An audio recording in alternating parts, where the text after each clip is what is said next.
महात्मा बुद्ध अपने शिष्यों को प्रतिदिन ध्यान अभ्यास कराते थे। किसी का 20 साल के अभ्यास से ध्यान सधा तो किसी का 40 साल के अभ्यास से, किसी का तो 50 साल के अभ्यास से भी ध्यान नहीं सधा और किसी ने युवावस्था में ध्यान शुरू किया और वृद्धावस्था तक भी ध्यान नहीं सधा। महात्मा बुद्ध के निजी शिष्य थे आनंद। उन्होंने ध्यान के बारे में कभी बुद्ध से पूछा भी नहीं और बुद्ध ने उन्हें कभी बताया भी नहीं। आनंद बुद्ध को प्राणों से भी अधिक प्रेम करते थे, रात दिन उनकी सेवा में लगे रहते थे। एक बार आनंद के साथी ने उनसे कहा, अब मुझे ध्यान की गहराइयों की अनुभूति हो रही है। अब चित्त बिल्कुल शांत हो गया है। इसकी प्राप्ति के लिए मुझे 80 साल लग गए। आनंद ने यह बात सुनी तो उन्हें लगा कि अभी तक तो मुझे ऐसी अवस्था की प्राप्ति हुई ही नहीं है। आनंद ने अपने मन की बात बुद्ध को कही तो वे बोले, ध्यान तो तुम्हारे लिए चुटकी बजाने जितना सरल है। बुद्ध ने आनंद को ध्यान अभ्यास बताया और तीसरे दिन आनंद ध्यान में डूब गए और समाधि में खो गए।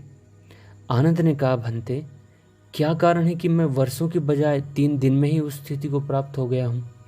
बुद्ध जोर से हंसे और बोले, जो बिना सेवा के केवल ध्यान के द्वारा ही अंतःकरण को शुद्ध करना चाहते हैं, उनके लिए यह एक बहुत लंबी यात्रा है।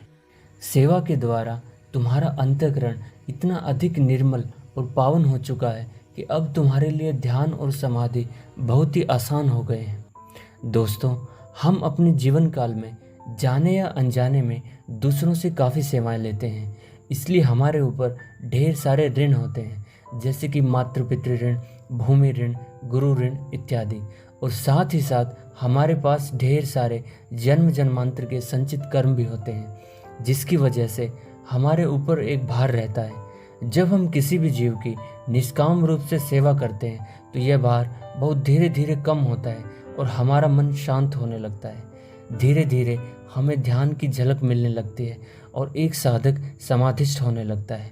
इसलिए आज की कहानी से हमने सीखा कि अगर ध्यान की गहराइयों को छूना है तो निष्काम सेवा परम आवश्यक है। तो कैसी लगी आपको हमारी वीडियो?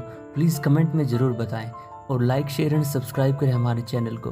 तो फिर मिलते हैं किसी एक नई वीडियो के साथ। तब तक के लिए नमस्कार, जय हिंद।